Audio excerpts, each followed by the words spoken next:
এই যে এইটা, ঠিক আছে, এটা হচ্ছে এটার পর রেখে পেঁয়াজ রসুন সব কাটতে হয়। এখানে আমার ভাত খাবার থাল বাটি গাবলা হাঁড়ি কড়ই, হ্যাঁ, তারপর হচ্ছে এটা হচ্ছে আপনার পাপোশ।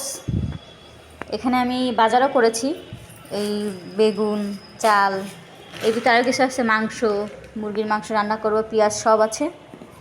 তারপর হচ্ছে আপনার এই যে এটা হচ্ছে গ্যাসের চুলা, দেখেই বুঝতে পারছেন। ঠিক আছে, এই হচ্ছে আমার সংসারের নতুন সংসার, নতুন সংসারের কেনাকাটা আরও আছে, সেগুলো আপনাদেরকে দেখাবো পরে।